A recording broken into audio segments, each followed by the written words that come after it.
Hello everyone, this is Neha Devnani here and I welcome all of you here. Today we are going to do section E of English Gala paper number 4. We are heading with report writing. Write a report on the losses caused to farmers across the state because of excessive rains. बहुत ज़्यादा बारिश होने की वजह से farmers को काफ़ी loss हुआ है स्टेट में, उसके बारे में हमें एक रिपोर्ट लिखना है। रिपोर्ट का मेन कंटेंट है, उस पर फोकस है मेरा। डेट, एरिया कुछ भी मैंने मेंशन नहीं किया है, just title and the content is provided to you for your reference. Losses to farmers due to excessive rains, आपको डेट मेंशन करनी है इसमें, एरिया मेंशन करना है, और जहाँ पे मैंने रिपोर्ट एंड कॉलन का साइन लगाया है आपको नहीं लगाना, आपको नॉर्मली लिखना है losses to farmers due to excessive rains. This year, heavy rains across the state have caused serious problems for farmers. इस साल बहुत ज़्यादा बारिश की वजह से फार्मर्स को स्टेट में काफ़ी नुकसान हुआ है, काफ़ी सीरियस प्रॉब्लम्स हुई हैं। The rainfall was much higher than usual, जैसे अक्सर होता है उसके मुकाबले काफ़ी ज़्यादा हुआ है, जिसकी वजह से बाढ़ आ गई है। This has resulted in large scale damage to crops, crops को भी, फसलों को भी नुकसान हुआ है, एनिमल्स का भी और फार्मलैंड्स का भी यानी खेतर का भी नुकसान हुआ है। The main crops affected were rice, wheat and vegetables, इन सबको ज़्यादा डैमेज हुआ। In some areas fields were completely submerged in water, बहुत सारे एरियाज में तो पूरी की पूरी फील्ड यानी पूरा का पूरा खेत पानी में डूब गया। Destroying months of hard work, जिसकी वजह से काफ़ी महीनों का हार्ड वर्क भी पानी में डूब गया। Farmers who depend on these crops for their income are now in deep trouble. Farmers थे जो इन क्रॉप्स के सहारे पे ही थे अपनी कमाई के लिए, अपने लाइवलीहुड के लिए, उनको अब बहुत ज़्यादा दिक्कतें आ गई हैं। The loss of crops means they have no produce to sell और store for their families. Crops का, फसलों का नुकसान हो गया मीन्स अब उनके पास कुछ भी नहीं बचा बेचने के लिए, ना अपनी फैमिली के लिए बच गया, उनके पास कुछ खाने के लिए भी नहीं है। Flood waters also cost soil erosion, जो ये फ्लड का पानी आया, बाढ़ का पानी आया, उसकी वजह से मिट्टी भी ख़राब हो गई, सॉइल इरोजन हो गया। सॉइल का अपर सरफेस जब वॉश आउट हो जाता है, पानी में बह जाता है या हवा की वजह से उड़ के आगे चला जाता है, उसको हम सॉइल इरोजन बोलते हैं। टॉप लेयर का रिमूवल हो जाना, जो कि काफ़ी फर्टाइल होती है, सॉइल इरोजन हो गया। Washing away the top layer of fertile soil, this has made the land less productive, अब वो जो ज़मीन है वो अब कम प्रोडक्टिव हो जाएगी, यानी उसमें जितना पहले उगाया जाता था अब उतना उगाया नहीं जा पाएगा, जो हमारे फ्यूचर को भी अफेक्ट करेगा। Many farmers also loss their cattle, बहुत सारे फार्मर्स ने अपने एनिमल जैसे कि काउस, बफेलोस, इन सबको भी खो दिया ड्यू टू ड्रोनिंग। ड्रोनिंग का मतलब है कि या तो एनिमल्स डूब गए, या तो जो डर्टी वाटर की वजह से जर्म्स फैलते हैं, डिजीज़ हो जाती है, उसकी वजह से एनिमल्स को खो दिया। The financial losses are huge, financial economic losses तो बहुत ज़्यादा बड़े हुए हैं। Farmers already struggle with loans, farmers को पहले ही लोन्स का बर्डन है और ये डिज़ास्टर ने तो सिचुएशन को और भी वर्स कर दिया, और भी बुरा कर दिया। They now need money to repair their homes, अब फार्मर्स को मनी चाहिए रहेगा अपने घरों की मरम्मत करने के लिए, नए बीज खरीदने के लिए, और अपने फैमिलीज़ का टेक केयर करने के लिए, फैमिली का सर्वाइवल करने के लिए उनको मनी चाहिए रहेगा। But many have no savings left, अब काफ़ी सारे फार्मर्स के पास तो अपना सेविंग भी नहीं बचा है। मीन्स यू कैन इमेजिन कितनी बुरी सिचुएशन है। The government is trying to help by providing relief packages, food and shelter to affected farmers. Government अपने साइड से हेल्प कर रही है, रिलीफ पैकेजेस दे रही है, यानी किट्स दे रहे हैं, राशन दे रहे हैं, खाना दे रहे हैं, शेल्टर दे रहे हैं फार्मर्स को, जिनको काफ़ी ज़्यादा अफेक्ट हुआ है फ्लड की वजह से। But the damage is so big, अब डैमेज इतना बड़ा है that it will take a long time for farmers to recover. अब इतना बड़ा नुकसान है, उससे रिकवर होने में काफ़ी ज़्यादा वक्त लग जाएगा। In conclusion, excessive rains have caused great harm to farmers. Conclusion में यही है कि ज़्यादा बारिश होने की वजह से फार्मर्स को काफ़ी नुकसान हुआ। They need support, strong support from the government and society to rebuild their lives and continue farming. Now इसके और में है article writing, which is about creating awareness on desirable use of mobile phones. Desirable use माने मतलब सही वाला use, सही तरीके से यूज़ करना है। In your school magazine, so title लिखा है, mobile phones have become a big part of our daily lifes. Of course हमारे लाइफ का तो बहुत बड़ा पार्ट है mobile phones. They help us connect with others, help करते हैं दूसरों से कम्युनिकेट करने में, learn new things and stay updated. If not use carefully, mobile phones can cause problems like distraction हो सकता है पढ़ाई में, आदत लग जाती है फ़ोन यूज़ करने की, थोड़ी थोड़ी देर में फ़ोन चेक करने की, एंड इससे टाइम की बर्बादी होती है। It is important to use them in the right way, specially for students, students को तो स्पेशली फ़ोन्स को सही तरीके से यूज़ करना चाहिए। One of the best ways to use mobile phones is for learning. सबसे अच्छा यूज़ है मोबाइल फ़ोन का तो ये है, उसको आप लर्निंग में, कुछ नया सीखने में यूज़ करो। There are many apps, applications हैं, वेबसाइट्स हैं जो पढ़ाई करने में मदद करती है, मैथ के प्रॉब्लम्स को सॉल्व करने में मदद करती है, नया लैंग्वेज सीखने में मदद करती है, और कुछ एजुकेशनल वीडियोस देखने में हमें हेल्प करती है। Students can also use their phones to set reminders for homework, reminders को टाइमर्स रखने में काम आता है फ़ोन, और स्टडी के टू डू लिस्ट बनाने हो, स्केड्यूल्स बनाने हो, उसमें काम आता है। However, we must avoid spending too much time on social media or playing games. हमें ये देखना है कि हम फ़ोन पर ज़्यादा वक्त ख़राब ना कर दें सोशल मीडिया को स्क्रॉल करते हुए, या फिर गेम्स खेलने में अपना समय ख़राब ना करें। These activities can waste our time and affect our studies. ऐसा सब करने से टाइम वेस्ट होगा, पढ़ाई का नुकसान होगा। Also, using phones for long can harm our eyes and health. हमारी सेहत के लिए भी अच्छा नहीं है, आइज़ के लिए भी अच्छा नहीं है। It is also important to respect others while using phone. ये भी चीज़ का ध्यान रखना है कि हमें फ़ोन चलाते समय दूसरों का भी रिस्पेक्ट करना है।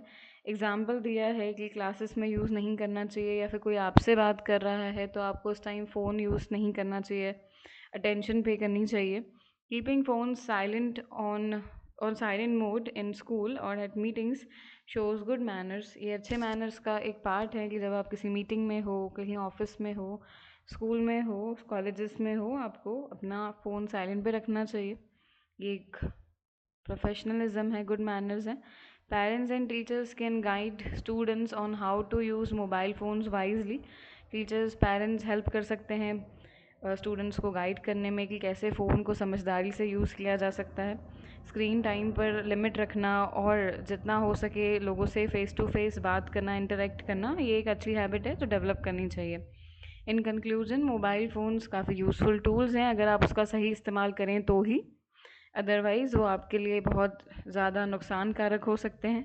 Bye focusing on learning and avoiding distractions we can make the best use of them. अगर हम हमारी लर्निंग्स पे फोकस करें और डिस्ट्रैक्शंस को अवॉइड करें तो हम हमारे फ़ोन्स का बहुत बेस्ट यूज़ कर सकते हैं, और हमारी लाइफ को भी एक अच्छे से बैलेंस सिस्टमेटिक वे में चला सकते हैं। Let's be smart and use our mobiles और phones in a way that help us grow and succeed. तो हम स्मार्ट बने और हमारे फ़ोन्स को हम सही से यूज़ करें इस तरीके से कि वो हमारी ग्रोथ एंड सक्सेस में एक कंट्रीब्यूशन दे, हमारी हेल्प करे। Moving ahead, which is question number 68, you are Mukesh और Manisha, 101 diamond avenue Surat. Address दे दिया है, बस वही कॉपी पेस्ट करना है, कुछ और ऐड करने की ज़रूरत नहीं है। Apply for the post of accounts clerk in ABC bank Baroda. CV attach करना है curriculum vitae along with the application. Application का मतलब है कि आप अपना एक एप्लीकेशन दे रहे हो, अर्जी दे रहे हो कि हमने आपका ऐड देखा था, हम इस पोस्ट में इंटरेस्टेड हैं, प्लीज़ आप हमारे डॉक्यूमेंट्स चेक करिए, और आपको एलिजिबल लगते हैं हम तो प्लीज़ हमें बुलाइए, we are looking for the job. तो बस उसके लिए एप्लीकेशन होता है, और उसके बाद हम CV अटैच करेंगे इसमें, जिसमें हमारा बायोडेटा होगा, एजुकेशनल क्वालिफ़िकेशंस होंगी, रेफरेंसेस होंगे, हॉबीज़, इंटरेस्ट होगा, कॉन्टैक्ट डिटेल्स होगा, वो सब कुछ नीचे आएगा। ये 7 मार्क्स में है, सबसे ज़्यादा important topic. Mukesh Manisha, 101 diamond avenue Surat, and then the pin code number कुछ भी डाल सकते हो, डेट जो भी हो, then to the branch manager ABC bank Baroda, and then Surat यहाँ पर आना चाहिए। We should add Surat here. Sorry, Baroda. In question it is Baroda, then it is correct. Subject Application for the post of accounts clerk. Respected or dear sir, madam, I am writing to apply for the position of accounts clerk at ABC Bank Baroda as advertised. I am confident that my qualifications and skills match the requirements of this position. मैं confident हूँ कि मेरी qualification और skill जैसी आपको चाहिए इस position को रिक्वायर्ड है वैसी ही हैं, और I am eager to contribute, मैं काफ़ी ज़्यादा एक्साइटेड हूँ अपनी एबिलिटीज़ को यूज़ करने में, आपके एक्सटीन ऑर्गेनाइजेशन के काम है उसमें मैं काफ़ी ज़्यादा ईगर हूँ कंट्रीब्यूशन देने में. Please find my attach CV, curriculum vitae and biodata for your consideration. I look forward to the opportunity to discuss how my background and experience would be an asset to your team. ठीक है, मैं मौका देख रहा हूँ, wait कर रहा हूँ कि आप मेरे जितना भी एबिलिटीज़ है वो कैसे आपके काम आएगा, मेरा एक्सपीरियंस कैसे आपके टीम के लिए एक एसेट बन सकता है, उन सब चीज़ों के बारे में डिस्कस करने के लिए. Thank you for considering my application. I hope to hear from you soon. मैं आपसे वेट कर रहा हूँ, आपका उम्मीद रख रहा हूँ कि जल्दी मुझे आपका कॉल या फिर कम्युनिकेशन आएगा, मेल आएगा. सिंसियरली. एंड देन यहाँ से हमें करिकुलम वाइटे स्टार्ट करना है. इसको आप जितना हो सके टेबुलर फॉर्म में लिखेंगे तो ज़्यादा अट्रैक्टिव लगेगा. Name, address, phone, email, date of birth. आपको आपके ईयर में काफ़ी ज़्यादा ध्यान रखना है. इजी टेक्निक यही है कि 2000 यूज़ कर दीजिए तो इजी होगा. सारे एजुकेशनल क्वालिफिकेशंस में ईयर्स डालना सही रहेगा. Then caste, religion, nationality and languages known. उसके बाद एजुकेशनल क्वालिफिकेशंस भी हमें लिखनी है टेबुलेटेड फॉर्म में. जो सबसे लेटेस्ट डिग्री है वो आप पहले पहले लिखेंगे एंड देन जाना है डिसेंडिंग ऑर्डर में, हमें जाना है यूनिवर्सिटी, कौन से ईयर में पास किया है, कितना परसेंटेज आया है, and hobbies and interest, reading books, playing cricket, and जो आपको लिखनी है आप लिख सकते हो. और वर्किंग एक्सपीरियंस है. अब आप इसको ज़रूरी नहीं है टेबुलेटेड फॉर्म में लिखो. अगर आपके पास टाइम है इतना और आपकी प्रैक्टिस अच्छी है तो श्योरली यू कैन राइट. ये काफ़ी अट्रैक्टिव लगेगा, सही लगेगा. अदरवाइज़ आप इसको नॉर्मली 1 and 2 नंबर डाल के भी लिख सकते हैं. कंपनी का नेम, पोजीशन एंड ड्यूरेशन, कब से कब तक जॉब किया है और वहाँ पे आपकी रिस्पॉन्सिबिलिटीज़ क्या थी. सो यहाँ पे क्लर्क लिखा है, अकाउंट्स के रिलेटेड है. So data entry, managing accounts, maintaining records, मैंने ये डाला है. Motilal sons is the next company. आप कोई भी कंपनी का नाम लिख सकते हैं.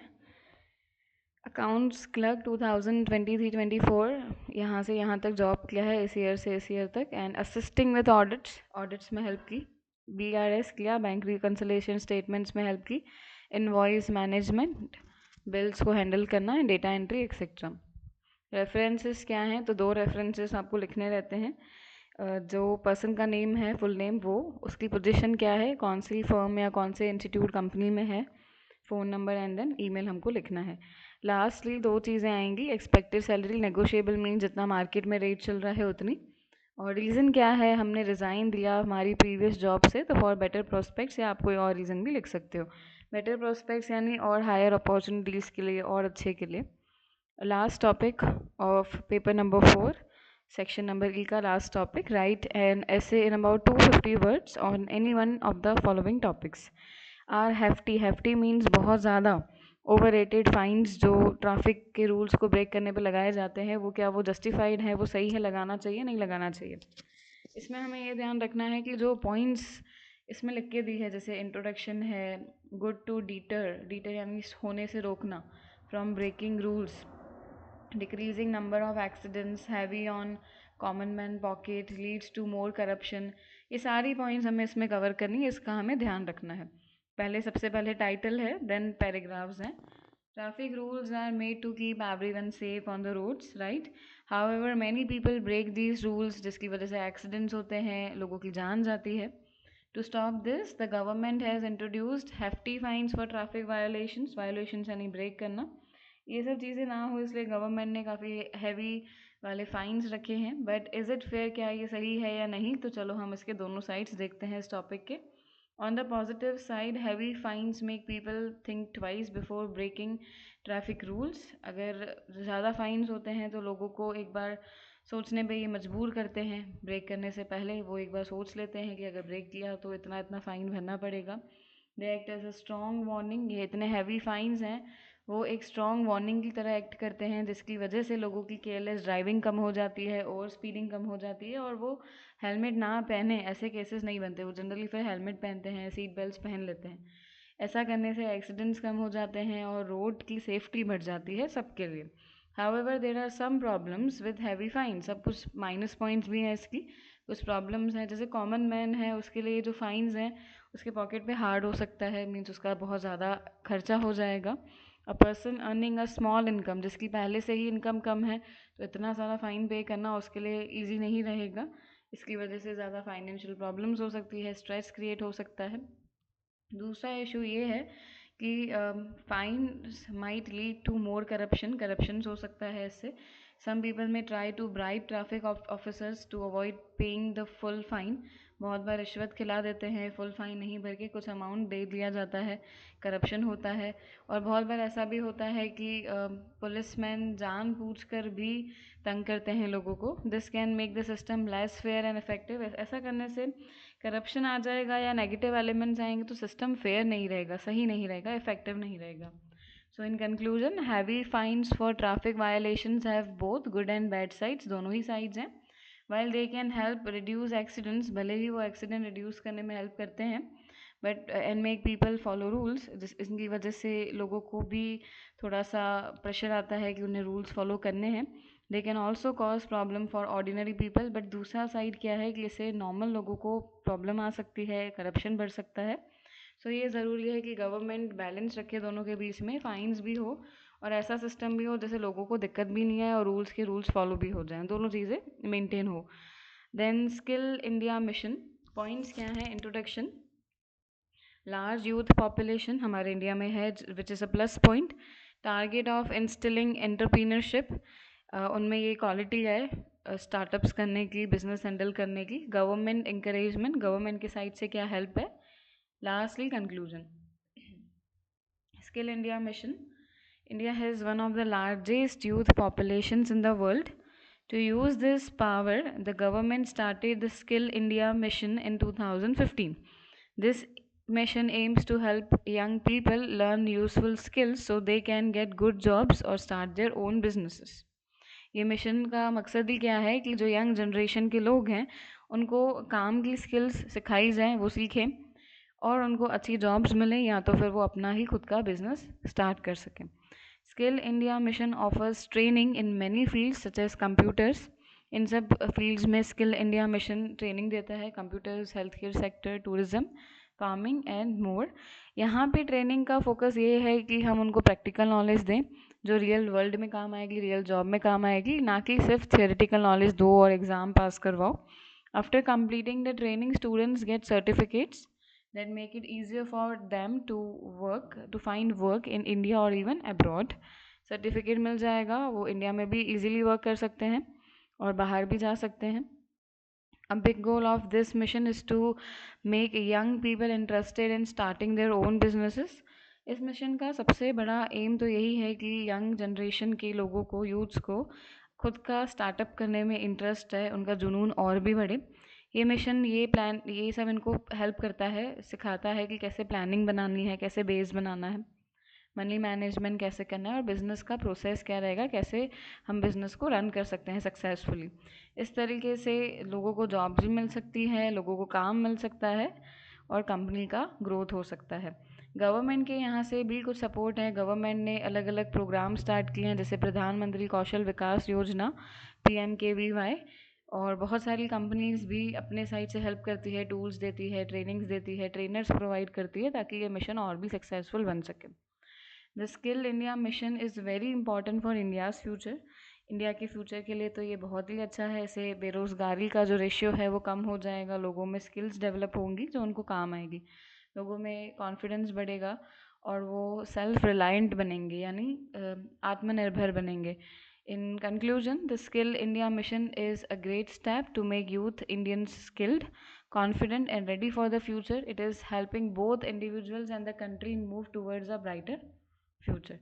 Now the last topic, which is an option of essay, which is speech, which is to be written in 250 words. You are an educationist and invited to a school to give innovative यानी नए ideas, Naveen ideas and motivate students against stress of higher education. ज़्यादा पढ़ाई बढ़ जाती है, stress आता है, stress कैसे कम किया जाए, स्ट्रेस मैनेजमेंट कैसे किया जाए और मोटिवेशन बढ़ाने के लिए आपको स्पीच देना है. Overcoming stress in higher education. Good morning, respected teachers, students, and dear friends. It's an honor to be here today to talk about something that affects many students. यहाँ पर आकर बात करना ये मेरे लिए काफ़ी ऑनर की बात है. ऐसी चीज़ के बारे में मैं बात करने जा रहा हूँ जो हर एक स्टूडेंट को अफेक्ट करती है. वो क्या है? The stress of higher education. I want to assure you that stress is normal. मैं बताना चाहता हूँ कि स्ट्रेस काफ़ी नॉर्मल चीज़ है और आप उसे सही अप्रोच करके, सही अप्रोच रख कर यानी सही मैंटालिटी रख कर उसे मैनेज कर सकते हो. Firstly remember that education is a journey not a race. Race नहीं है, एक यात्रा है, एक जर्नी है. हम सबका खुद का अपना एक पेस है. पेस मीन्स खुद का एक स्पीड है और अपना एक खुद का एक रास्ता है. Comparing yourself to others will only add to the pressure. अगर आप अपने आप को कंपेयर करते रहोगे दूसरों से तो आपका प्रेशर बढ़ेगा, कोई आपका फ़ायदा नहीं है इसमें. इंस्टीड इसके बदले आपको खुद को इम्प्रूव करने पे फोकस करना चाहिए हर दिन. Secondly plan your studies well. अपनी पढ़ाई का जो भी प्लानिंग है उसका बहुत इफ़ेक्टिव प्लानिंग आपको करना चाहिए. आपको अपना टाइम टेबल इस तरीके से बनाना चाहिए दैट बैलेंसेस स्टडी, पढ़ाई भी बैलेंस हो जाए, रेस्ट और आपका रिक्रिएशन मीन्स मनोरंजन भी उसमें आ जाए. सब कुछ बैलेंस होके चलना चाहिए. Break your big task into smaller manageable parts. आपके बड़े बड़े टास्क को आप छोटे छोटे मैनेजेबल पार्ट्स में डिवाइड कर दो. और and don't leave things for the last minute. End moment के लिए कोई भी चीज़ नहीं छोड़ो. जो भी चीज़ें हैं वो टाइम टू टाइम फिनिश करते जाओ. व्हेन यू प्लान वेल, अगर आप प्लानिंग अच्छे से करोगे तो आपका माइंड हमेशा काम रहेगा, आपको एनजाइटी, स्ट्रेस ये सब प्रॉब्लम्स नहीं होगी. दूसरी चीज़, आपको हमेशा आपकी हेल्थ का ध्यान रखना चाहिए. सही खाना, सही अमाउंट में एक्सरसाइज करनी चाहिए और नींद टाइम पे करनी चाहिए, प्रॉपर स्लीप लेनी चाहिए. These small habits help your brain stay sharp and reduce stress. ऐसा सब करने से मेंटली आप स्टेबल रहेंगे, ब्रेन भी अच्छे से प्रॉपर फंक्शन करेगा, शार्प रहेगा और स्ट्रेस कम रहेगा. It's also important to take breaks and do things you enjoy. पढ़ाई के साथ ये भी नेसेसरी है कि आप बीच में ब्रेक लेते रहिए. जो आपको चीज़ें पसंद है आप वो करें. Spend time with friends, listen to music और ट्राई हॉबीज़ लाइक ड्राइंग और राइटिंग.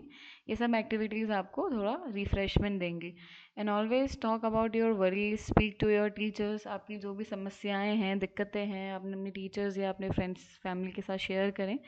शेयरिंग करने से आपको सोल्यूशन मिलेगा. कोई भी ऐसी प्रॉब्लम नहीं है कि जो बहुत ज़्यादा बड़ी है और आप उसके लिए हेल्प नहीं मांग सकते हो.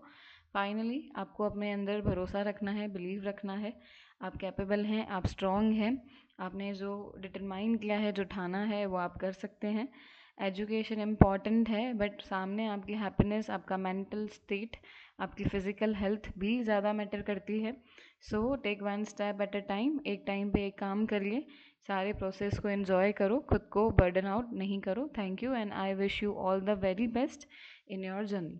सो यहाँ पर पेपर इज़ फिनिश्ड, कंप्लीट हो गया.